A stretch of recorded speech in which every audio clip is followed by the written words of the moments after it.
चलिए स्टूडेंट, जो आज का टॉपिक हमारे पास है, जो हमने हाइब्रिडेशन की शेप निकाली थी। आपने SP, SP2, SP3, SP3D, SP3D2 और SP3D3 उनके शेप स्ट्रक्चर आपने देखा था। वेस्पर थ्योरी के अंदर लोन फिनांस का नाम कैसे चेंज हो जाता है।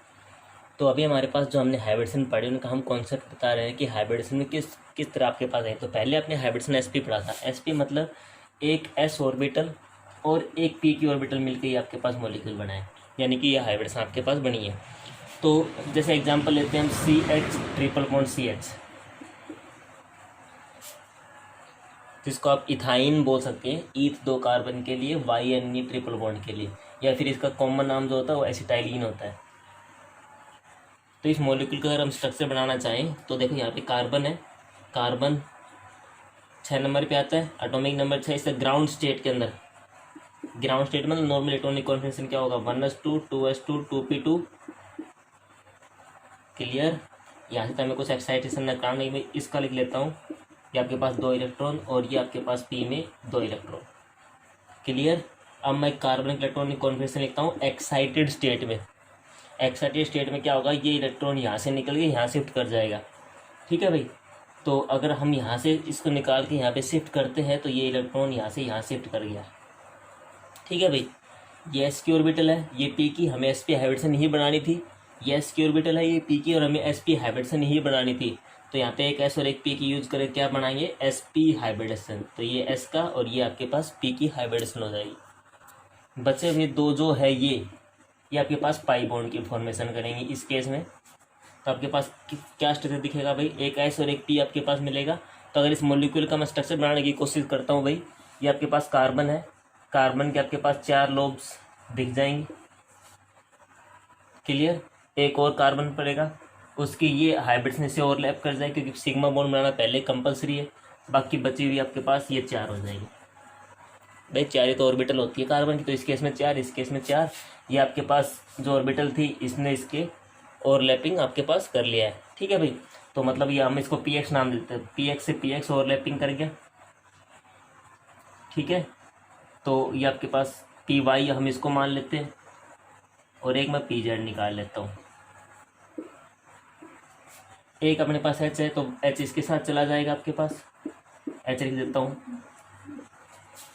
तो यहाँ से आपके पास एक सिग्मा बॉन्ड बन गया, ये सिग्मा बॉन्ड। तो क्या स्ट्रक्चर यहाँ तक कंप्लीट हो चुका अपना, कार्बन है। ठीक है। यहाँ से जो स्ट्रक्चर अपना कंप्लीट हो चुका है, मैं यहाँ से इसको लिख देता हूँ। इसको कार्बन है, सिंगल बॉन्ड बीच में बन चुका है, हेड ऑन कोलिजन हुआ है। कल हमने पढ़ा था सिग्मा बॉन्ड की फॉर्मेशन हुई है। एक H पीछे बॉन्ड बन चुका है, एक H का बॉन्ड बन चुका है। ऊपर क्या बचा है, PY बचा है और PZ बचा है। ठीक है भाई। अब कौन सी ओवरलैपिंग पॉसिबल है, साइडवेज ओवरलैपिंग पॉसिबल है। तो यहाँ से आपके पास बॉन्ड की फॉर्मेशन हो जाएगी। तो एक सिग्मा पहले इसका, एक पाई और एक पाई आपके पास, ये स्ट्रक्चर आपके पास बनेगा। तो SP जो के करेक्टर है, यहाँ पे आपके पास SP में एक S और एक P की ऑर्बिटल मिलती है। ठीक है भाई। ये स्ट्रक्चर आपको समझा दिया गया है। अब यहाँ से आप देखेंगे तो क्या स्ट्रक्चर बनता है, कल मैंने लास्ट बता रखा है इसका स्ट्रक्चर कैसा बनता है। इंपॉर्टेंट बात है भाई ये। SP का स्ट्रक्चर कैसा बनेगा, लीनियर। बॉन्ड एंगल कितना होता है, अब लीनियर स्ट्रक्चर तो बॉन्ड एंगल कितना मिलेगा, 180 डिग्री। ओके। बॉन्ड एंगल कितना मिलेगा, 180 डिग्री। आप सिंपल से एग्जांपल लेके समझ सकते हो। मतलब इस टाइप का स्ट्रक्चर बनता है आपके पास, bond angle 180 degree, linear structure. अगर मैं पूछूं S का परसेंटेज कितना है, P का परसेंटेज कितना है, यानी कि S करेक्टर कितना है, P करेक्टर है, तो आपको पता है टोटल करेक्टर या परसेंटेज 100 होता है। तो एक ऐसे एक P है, तो S का करेक्टर भी कितना है, 50%। 50% S करेक्टर है और 50% ही P करेक्टर होगा। तो ये आपके पास SP का पूरा आपके पास हाइब्रिडेशन का कॉन्सेप्ट रहेगा। 180 डिग्री एंगल, लीनियर स्ट्रक्चर, एक S और एक P मिलकर आपके पास ज्वाइन होंगे। SP हाइब्रिडेशन में PS 50% और SP 50% ही रहेगा। नेक्स्ट हाइब्रिडेशन अपने पास SP2। तो SP2 में एक S का ऑर्बिटल रहेगा, एक P की ऑर्बिटल PX, एक P का 2 ऑर्बिटल आपके पास है PY। तो इन सबसे मिलके आपके पास SP2 हाइब्रिडेशन बनेगी। स्ट्रक्चर का हम देख चुके हैं। हम BF3 एग्जाम्पल लेते हैं। बोरोन 5 नंबर पे आता है, तो भाई आपके पास electronic configuration 1s2 2s2 2p1 हो जाएगा। Is it clear. इसको आपको कुछ करना नहीं है। तो यहाँ से देखो 2 इलेक्ट्रॉन है, यहाँ से आपके पास 2 इलेक्ट्रॉन है। ठीक है। फिर क्या करना है, बोरोन की ग्राउंड स्टेट है। फिर क्या करनी है, बोरोन की एक्साइटेड स्टेट। मैं यहीं पे कर देता हूँ, बोरोन की एक्साइटेड, एक इलेक्ट्रॉन एक्साइट करना है, यहाँ से निकाल के यहाँ भेजना है। एक S की ऑर्बिटल यूज हो रही है, 2 P की ऑर्बिटल यूज हो रही है, हाइब्रिडेशन क्या बन जाएगी, sp2। तो बोरोन आपके पास sp2 में ये स्ट्रक्चर बनता है भाई, ये आपके पास F रहेगा, ये आपके पास F रहेगा, ये आपके पास F रहेगा। ठीक है, यहाँ पे बोरोन की हाइब्रिडेशन sp2 और sp2 से क्या मिलेगा, F मिलेंगे। F के अंदर क्या है, P, और कैसा बॉन्ड बनेगा, सिग्मा बॉन्ड आपके पास की फॉर्मेशन हो जाएगी। तो बोरोन की sp2 और जो ऑर्बिटल होती है, मतलब ओवरलैपिंग है सब कुछ, बोरोन की sp2 ऑर्बिटल से फ्लोरीन की p ऑर्बिटल ओवरलैप, फ्लोरीन तो p में आता है ना, तो p ऑर्बिटल उसकी ओवरलैप कर जाएगी। स्ट्रक्चर कैसा बनता है भाई, इस टाइप स्ट्रक्चर बनता है, जिसको आप क्या बोलते हैं, ट्राइंगुलर प्लानर। स्ट्रक्चर का नाम क्या हो जाएगा, ट्राइंगुलर प्लानर। बॉन्ड एंगल कितना होगा तुम्हें, 120, 120। एस करेक्टर की बात करें तो साफ साफ पता है एस करेक्टर इसमें कितना होगा, 33, और 2 पी के हैं, यानी कि 67 के आसपास इसका bond angle, sorry P character हो जाएगा। मैं 100 में से डिवाइड कर लिया सबको हिस्से को, तो ये आपके पास sp2 को आप निकाल सकते हो। इसको मैं केस समझ सकते हो, जैसे हमने पीछे एसिटाइलिन समझा था, अब इथीन के केस में समझ सकते हो। यहाँ पे 2 H के बॉन्ड बन जाएंगे तो सिर्फ एक पाई बॉन्ड आपके पास फॉर्मेशन होगी। सिग्मा बनेगा, मैंने आपसे कल सिग्मा और पाई बॉन्ड के डिफरेंस में बोला था, सिग्मा तो पहले आएगा उसके बाद पाई की फॉर्मेशन होती है। मैंने बोला था सिग्मा की खुद की एग्जिस्टेंस होती है और पाई जो है सिग्मा के बाद बनता है। ठीक है ना भाई। तो अगर आप मैंने कल आपको लास्ट वीडियो में बताया भी है कभी काफ़ी बार कि सी ट्रिपल बॉन्ड और ये आपके पास ट्रिपल बॉन्ड ऐसे हैं, तो इसका मतलब सिर्फ एक सिग्मा बॉन्ड है यहाँ पे। इसका मतलब एक सिग्मा है प्लस एक पाई भी है, इसका मतलब एक सिग्मा है 2 पाई है। तो एक सिग्मा तो हर जगह होगा, उसके अलावा जो है वो पाई के आपके पास बॉन्ड मिलेंगे। ठीक है भाई। तो ये sp2 भी आपके पास रहेगा। हमारे पास है sp3 यानी कि एक s और 3 p के ऑर्बिटल px py और pz मिलकर आपके पास नई हाइब्रिडेशन बनाएंगे और उससे अपने पास कुछ स्ट्रक्चर मिलता है, जिस स्ट्रक्चर का नाम हमने टेट्राहेड्रल बोला था। देखते हैं CH4 का एग्जांपल लेते हैं।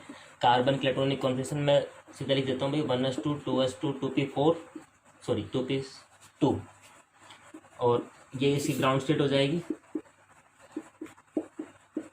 ये आपके पास 2s का हो गया, 2p का हो गया, इसको लिखने की जरूरत नहीं क्योंकि इससे आपको एक्साइट कराना है। अब क्या है, एक्साइटेड स्टेट क्या आएगी, एक इलेक्ट्रॉन यहाँ से रिमूव होके यहाँ चला जाएगा। एक्साइट हो गए, कितने एच आपके पास है, सारे बॉन्ड बन जाएंगे। तो सी आपके पास जो कार्बन की हाइब्रिडेशन थी, कैसी हाइब्रिडेशन, sp3 तो है s और 3p, sp3 उससे एक एच आपके पास कंबाइन हो जाएगा। एच के पास क्या होता है, s ऑर्बिटल। आपके पास सिग्मा बॉन्ड की फॉर्मेशन होगी। स्ट्रक्चर का नाम क्या होता था भाई, हमने देखा था टेट्राहेड्रल। ध्यान रखना चीज़ें, tetrahedral angle 109 degree 28 minute, tetrahedral 109 degree 28 minute angle होगा आपके पास। sp3 हाइब्रिडेशन होगी, कोई लोन पेयर नहीं आपको साफ साफ दिख रहा है, सारे के सारे बॉन्ड पेयर है। तो 4 बॉन्ड पेयर है यहाँ पे, जबकि लोन पेयर 0 है यहाँ पे। ठीक है भाई। एस करेक्टर की बात करें तो भाई इसको हिस्सों में डिवाइड करो, 25% ये बच जाएगा और बाकी 25 के 3 हिस्से यानी कि 75% ये बच जाएगा। तो ये आपके पास है CH4 का करेक्टर। अगर हम इसी केस में अमोनिया के बारे में बात करें, मैं यहीं पे साइड में कर देता हूँ, आपको थोड़ा सा अच्छे समझ में आ जाएगा। अमोनिया की बात करें तो नाइट्रोजन कितने नंबर पे आता है भाई, 7। तो 1s2 2s2 2p3 electronic configuration हो जाएगा। Is it simple. ये आपके पास s ऑर्बिटल है, ये आपके पास p के 3 इलेक्ट्रॉन है। ठीक है भाई। अब इलेक्ट्रॉन एक्साइट कराने की कोई जरूरत नहीं क्योंकि अपने को 3H चाहिए थे, 3H आपके पास यहाँ पे कंबाइन की भी। मैंने आपसे बोला था कि हाफ ऑर्बिटल ओवरलैप होकर आपके पास बॉन्ड की फॉर्मेशन करेंगे VBT के अंदर। तो ये आपके पास हाफ ऑर्बिटल है, 3H यहाँ से मिल जाएंगे एक इलेक्ट्रॉन, ये ओवरलैपिंग हो जाएगा। अब ये तो बॉन्ड में गए हैं, ये तीनों पी के आपके पास बॉन्ड में गए, ये क्या इसने कुछ बॉन्ड में सहायता की है, बिल्कुल नहीं की। तो ये किस में जाएगा, लोन पेयर में। तो sp3 जिसमें ये आपके पास बॉन्ड है, ये आपके पास लोन पेयर है। Is it clear. तो नाइट्रोजन स्ट्रक्चर क्या रहेगा आपके पास, ये आपके पास जो sp3 हाइब्रिडेशन निकली हमारे पास इस केस में, इसमें एक आपके पास लोन पेयर रहेगा, बाकी 3H के बॉन्ड बन जाएंगे। तो ये बॉन्ड आपके पास हो जाएंगे। अब लोन पेयर है तो एंगल कटाएगा और रिपल्सन करके एंगल कितना कर देता है, 160 डिग्री। तो अमोनिया केस में एंगल कितना रह जाएगा, 160 डिग्री। sp3 हाइब्रिडेशन और स्ट्रक्चर का नाम बदल जाता है, शेप का नाम बदल जाता है क्योंकि लोन पेयर कारण एंगल कम हो जाने के कारण शेप का नाम क्या हो जाएगा इस केस में, पायरामिडल। इस शेप के नाम याद रखने होंगे भाई, वेरी इंपॉर्टेंट टॉपिक हाइब्रिडेशन, आपको हर जगह यहाँ से कुछ ना कुछ क्वेश्चन मिलेंगे। तो इस लोन पेयर के कारण अमोनिया का शेप जो है डिस्टोर्ट हो जाएगी और पायरामिडल उसका नाम हो जाएगा, एंगल कम हो जाएगा। तो क्वेश्चन आप मिल सकता है CH4 अमोनिया में बॉन्ड एंगल डिफरेंट है जबकि हाइब्रिडेशन बिल्कुल सेम है। इसी तरह हमारे पास H2O का एग्जाम्पल हमने ले रखा साइड में। अगर H2O का एग्जाम्पल देखें तो भाई ऑक्सीजन आपके पास सेंट्रल एलिमेंट है, electronic configuration 1s2 2s2 2p4 8 number पे आता है, यानी कि आप लिखेंगे S के 2 इलेक्ट्रॉन आपके पास है, P में आपके पास 4 इलेक्ट्रॉन है। 1 2 3 4 कंट्रोल फॉलो करते हुए भरेंगे आप लोग। कितने एच चाहिए भाई, 2 जगह खाली चाहिए, 2 जगह हमारे पास ऑलरेडी है, ओवरलैपिंग करा देंगे इनकी। तो 2 जगह ऐसी है जिनको यूज ही नहीं हुआ बॉन्ड में। तो आपके पास टोटल हाइब्रिड संत sp3 है, जिसके अंदर 2 तो बॉन्ड बना रहे हैं और 2 बची हुई पहले से फुलफिल थी वो बॉन्ड बनाएंगे, यानी कि 2 लोन पेयर। तो ऑक्सीजन है आपके पास 2 लोन पेयर के साथ, और 2 आपके पास जो ऑर्बिटल थी यानी कि sp2 वाली, वो H के साथ बॉन्ड बनाई, सिंगल बॉन्ड। इस स्ट्रक्चर को आप क्या बोलते हो, आपको बताया था 2 लोन पेयर आ जाए, स्ट्रक्चर का नाम क्या होगा, बेंट या वी शेप। एंगल और कम हो जाएगी, 4.5 डिग्री हो जाएगा। तो अगर हमने देखा कि तीनों केस में, किस किस केस की बात कर रहा हूँ मैं, CH4 अमोनिया और H2O, तीनों केस में हाइब्रिडेशन तीनों के sp3 है। ठीक है, इस केस में कोई लोन पेयर नहीं था, मैं लिख देता हूँ 0 लोन पेयर था इस केस में।